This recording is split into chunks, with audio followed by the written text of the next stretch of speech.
УКМКнын мурдагы жетекчиси Абдил Сегизбаев да президенттик кызматка өзүн өзү көрсөтүп жатыптыр.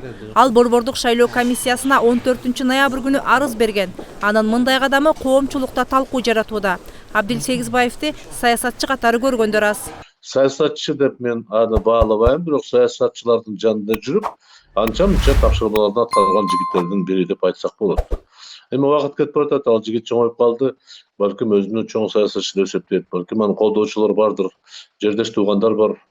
Бирок республикалык деңгээлде чечкиндүү бир кадам жасай турган же мамлекетибизге жакшылык алып келе турган инсандарга мен кошпой турам да.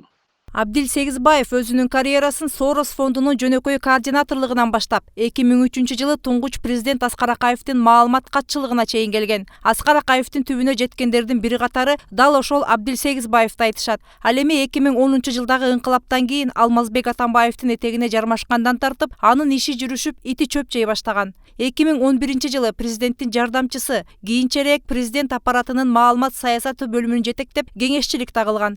2014 жылдан тартып кызматтан жогорулап, Улуттук коопсуздук мамлекеттик комитетинин ири бөлүмүнө жетекчи болуп барган. Жыл айланбай коопсуздук комитетинин жетекчиси болуп калган. Бул кызматта турганда далай саясатчыларды каматууга өз салымын кошкон. Деги эле Кыргыз тарыхында башкы прокуратура жана УКМК саясий куугунтуктун куралы болуп келген да, чынында. Өзгөчө ошол Абдил Сегизбаев жана Индира Жолдубаева ошол мекемелердин башчылыгында турганда саясий куугунтук аябагандай күчөгөн.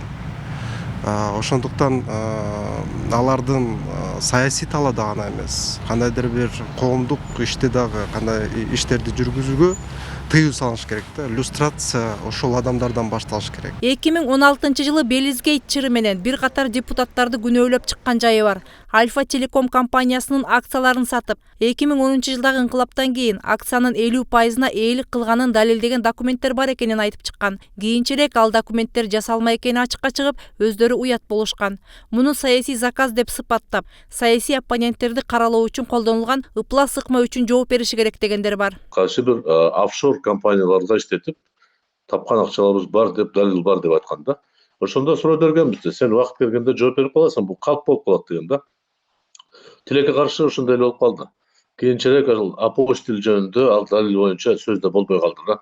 Демек, УКМКнын башчысы жогорку кеңеште калп маалымат берген, бул күнөө болбосо да бир чоң бир ката деп эсептеш керек да, ага жоопкерчиликке тартылыш керек да. Абдил Сегизбаевдин аракеттеринен Бекболот Талгарбеков, Кубанычбек Кадыров, Эрнест Карыбеков, Тойгонбай Калматов сыяктуу саясатчылар жабыркаган. Ал эми Садыр Жапаровду, уулдарын жана бир тууганын кошуп каматууга да анын чоң салымы бар. Кой Таш окуясында болсо Атамбаевге күйгөн киши болуп көрүнгөнү менен бийликке тымызын маалымат ташыган деген кептер айтылып жүрөт. Себеби Атамбаевдин бардык тарапташтары камалып, бир гана Абдил Сегизбаев жазасыз калган. Эми болсо кылмыш жоопкерчилигинен качып, өзүн саясий туткун катары көрсөтүү аракетинде. Президенттикке талапкерлигин коюп жатат дешет эксперттер. Жээнбековдун убагында ага карата саясий куугунтук болбогонунун себеби бул ошол ага карата, президентке карата ошол убакта кандайдыр бир компромат же чогуу бир аралашкан бир кандайдыр бир коррупциялык схема болушу мүмкүн го деп мен ойлойм да. Анткени ага карата бүт фактылар бар болчу. Сооронбай Жээнбековдун дагы аброю өсүү үчүн аны ошогон адамдарды жоопко тартыш керек болчу. Бирок кандайга барган жок. Эми болсо Жапаровго карата мен оюмча Сегизбаевдин эч кандай компроматы болушу мүмкүн эмес. Анткени ал мен оюмча таза адам Жапаров. Ошондуктан ошону алдын ала билип, Сегизбаев ага карата кылмыш ишин козгоорун билип, азыр чет жакка чыгып кетүүгө тыюу салынганын жана чектөөлөр бар экенин билип туруп, болбогон бир себеп менен ошол президенттик таймашка аралашайын деген үмүтү бар да. Эске салсак, президенттик тактыга талапкер катары ат салышуу үчүн БШКга 63 адам арыз берген. Алардын көпчүлүгү жарышта атаандаштыкка туруштук бере албасын билип туруп, ар кандай тымызын максаттар менен барып жатышат. Андыктан президенттикке арыз тапшыруу тартибин өзгөртүп, кытмыр максаттарды көздөгөндөргө бөгөт коюу зарылдыгы айтылып келет.